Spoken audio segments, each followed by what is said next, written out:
Breaking news చూస్తున్నాం. Trump Putin భేటీ ముగిసింది. Alaska వేదికగా 2.5 గంటల పాటు సమావేశం జరిగింది. ఎలాంటి ఒప్పందం లేకుండానే ఈ సమావేశం ముగిసింది. ట్రంప్ మాట వినలేదు పుతిన్. యుద్ధం ఆపేందుకు ఇంకా అంగీకారం తెలపలేదు పుతిన్. ట్రంప్ ముందు పలు డిమాండ్లు కూడా పెట్టిన సమాచారం ఉంది. సమావేశం తర్వాత ట్రంప్ కొన్ని కీలకమైన వ్యాఖ్యలు చేశాడు.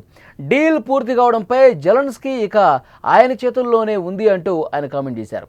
పుతిన్తో చర్చించే అంశాలను బయటకు చెప్పలేదు ట్రంప్. రష్యా చమురు సుంకాల మీద కూడా స్పందించారు డొనాల్డ్ ట్రంప్. సుంకాలపై పునరాలోచన చేస్తానని కూడా ఆయన వెల్లడించినటువంటి పరిస్థితి ఉంది.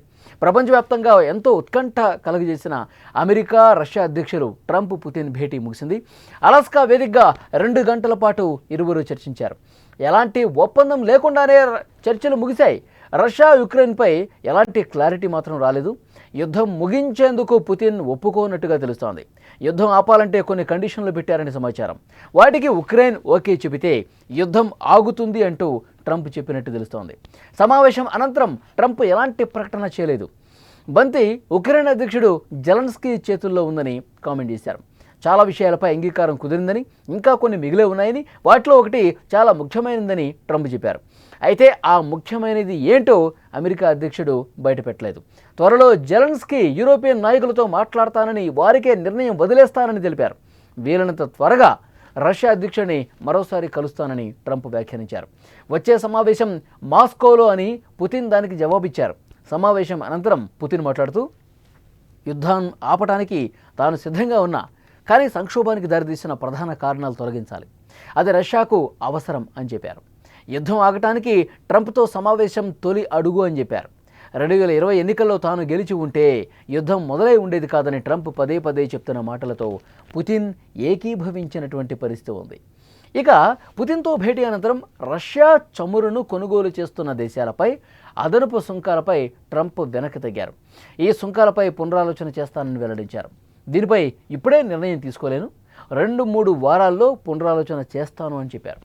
రష్యా నుంచి చమురు కొనుగోలు చేస్తున్న కారణంతో ఇటీవల భారత్ మీద 50% సుంకాలు విధించినటువంటి ట్రంప్ ఆగస్టు 27 నుంచి అమల్లోకి వస్తున్న విషయం కూడా తెలిసిందే. అమెరికా వాణిజ్య మంత్రి స్కాట్ బెసెంట్ మాట్లాడుతూ, పుతిన్తో భేటీ సాగకపోతే, పుతిన్తో జరిగిన భేటీ సఫలం కాకపోతే భారత్పై అదనపు సుంకాలు మరింత పెరుగుతాయని అతను హెచ్చరించాడు. ఉక్రెయిన్పై యుద్ధం ముగించకపోతే రష్యాపైన 100% సుంకాలు విధిస్తామని ట్రంప్ గతంలో ప్రకటించాడు.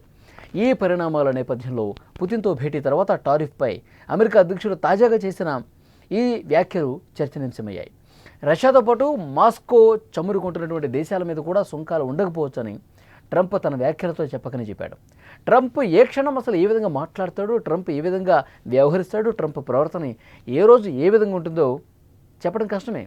మరి ముందు ఈ పరిణామాలు ఏ విధంగా ఉంటాయో చూడాలి. పుతిన్తో భేటీ ఎలాంటి మార్పులు తీసుకొస్తుంది, పుతిన్ కండిషన్లకు జెలెన్స్కీ ఒప్పుకుంటారా, పుతిన్తో భేటీ తర్వాత భారత్పై ట్రంప్ వెనక తగ్గుతాడా లేదా, ఇవన్నీ కూడా ఆసక్తికరమైన విషయాలే, ఎంతో ఉత్కంఠ రాజేసినటువంటి విషయాలే. పుతిన్ నెక్స్ట్ భేటీ మాస్కోలో ఉంటుందని చెప్పారు. అంటే రష్యా రాజధాని మాస్కోలో నెక్స్ట్ మీటింగ్ జరగబోతుందని చెప్పారు. ఇప్పుడు ట్రంప్ చెప్పిన దాని ప్రకారం కొన్ని నిర్మాణాత్మకమైనటువంటి చర్చలు ఈ భేటీలు జరిగాయి. అయితే ఒప్పందం గురించి ఏ విధమైనటువంటి ఫైనల్ డెసిషన్ ఇంకా జరగలేదు. జెలెన్స్కీతో మాట్లాడిన తర్వాత ఒక క్లారిటీ వస్తుందని చెప్తున్నారు. మరి కొన్ని కీలకమైనటువంటి కండిషన్స్ ఉన్నాయి. ఆ కండిషన్స్కి జెలెన్స్కీ ఎంతవరకు ఒప్పుకుంటారు, ఒప్పుకునే విషయంలో కొంత దాన్ని ఏమంటారు, ఒప్పుకునే విషయంలో జెలెన్స్కీ అంత ఈజీగా ఒప్పుకునే పరిస్థితి కూడా ఉండకపోవచ్చు. అలాంటి కొన్ని కండిషన్స్ ఉన్నాయని చెప్పారు. అయితే ట్రంప్ ఆ కండిషన్స్ ఏంటి, అసలు ఆ భేటీలో చర్చించినటువంటి కీలక అంశాలేంటి ఏమీ వెల్లడించలేదు. కానీ నిర్మాణాత్మకంగా చర్చలు జరిగాయి. చాలా నిజాయితీగా డొనాల్డ్ ట్రంప్ యుద్ధం ఆపడానికి ప్రయత్నం చేస్తున్నారని పుతిన్ కూడా ఒప్పుకున్నటువంటి పరిస్థితి ఉంది. ఇప్పుడు జెలెన్స్కీ ఏదైతే తన భూభాగం గురించి పట్టుదలగా ఉన్నాడో దాన్ని ఇక్కడ రష్యాలో కలిపేసుకునేటువంటి చర్చలు కొన్ని జరిగినట్టుగా తెలుస్తోంది. అది ఎంత మాత్రం కూడా సమంజసం కాదు, ఎంత మాత్రం కూడా దానికి ఒప్పుకునే ప్రసక్తి లేదు. ఉక్రెయిన్ ప్రయోజనాలకు విరుద్ధంగా ఎలాంటి నిర్ణయాలు తీసుకున్నా దాన్ని తీవ్రంగా ప్రతిఘటిస్తామని గతంలో జెలెన్స్కీ చెప్పిన పరిస్థితి. మరి అలాంటి కండిషన్స్ ఏమైనా ఉన్నాయా, దీన్ని కూడా చూడాల్సిన అవసరం ఉంది. సో ఫైనల్గా బంతి అయితే జెలెన్స్కీ కోర్టులో ఉంది. జెలెన్స్కీ యూరోపియన్ నేతలు మరొకసారి భేటీ అయ్యి పుతిన్తో జరిగిన భేటీకి సంబంధించిన చర్చల సారాంశాన్ని అక్కడ పెట్టే అవకాశం ఉంది. సో ఆ తర్వాత మాస్కో వేదికగా మరొక భేటీ జరుగుతుంది. ఆ భేటీలో ఎలాంటి ఫైనల్ డెసిషన్ వస్తుందన్నది కూడా చూడాల్సిన అవసరం ఉంది. కానీ ఇక్కడ ఈ యుద్ధాన్ని ఆపేందుకు తీవ్రంగా కసరత్తు జరుగుతున్నదన్నమాట వాస్తవం. ఒక యుద్ధాన్ని ఆపాలంటే ఏదో ఒక భేటీలోనూ ఒక డిస్కషన్లోనూ కంప్లీట్ అయ్యేది కాదు. ఇంకా జెలెన్స్కీతో మాట్లాడాలి, మళ్ళీ ఇద్దరిని కూర్చోబెట్టి మాట్లాడే అంశాలు కూడా ఉన్నాయి.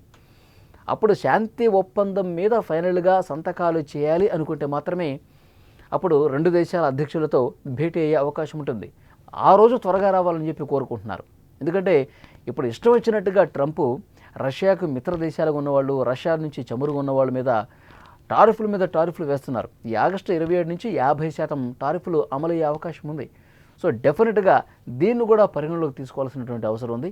భారత్ కూడా ఎంత త్వరగా ఈ ఒప్పందం కుదిరి, ఈ రెండు దేశాల మధ్య సయోధ్య కుదిరి ఈ యుద్ధానికి ముగింపు పలిగితే బాగుండని చెప్పి కోరుకున్న దేశాల్లో భారత్ కూడా ప్రథమ స్థానంలో ఉంది. సో డెఫినెట్గా ఆ విధమైనటువంటి పరిణామాలు జరగాలి. ఈ భేటీ మీద జెలెన్స్కీ ఏ విధంగా రియాక్ట్ అవుతారు?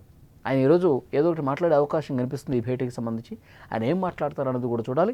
చాలా అంటే చాలా త్వరగా ఈ యుద్ధానికి ముగింపు పలకాలని చెప్పి ప్రపంచ దేశాలన్నీ కూడా కోరుకుంటున్న నేపథ్యంలో ఒక అడుగు పడింది, కేవలం ఒక అడుగు ముందుకు పడింది. ఇంకా వరుస భేటీలు జరిగి సాధ్యమైనంత త్వరగా ఒక నెల రోజుల వ్యవధిలోనే దీనికి ఎండ్ కార్డ్ పడాలని కోరుకుంటున్నారు. ఆ విధంగా జరగాలని మనం కూడా కోరుకుందాం. Productive meeting. There were many points that we agreed on. Most of them, I would say, a couple of big ones that we haven't quite gotten there, but we've made some headway. So there's no deal until there's a deal. I will call up NATO in a little while. I will call up the various people that I think are appropriate, and I'll of course call up President Zelensky and tell him about today's meeting. It's ultimately up to them. They're going to have to agree with. Thank you very much, Vladimir. Next time in Moscow. Oh, that's an interesting one. I don't know. I'll get a little heat on that one, but I could see it possibly happening. Thank you very much, Vladimir. And thank you all. Thank you. Thank you. Thank you so much.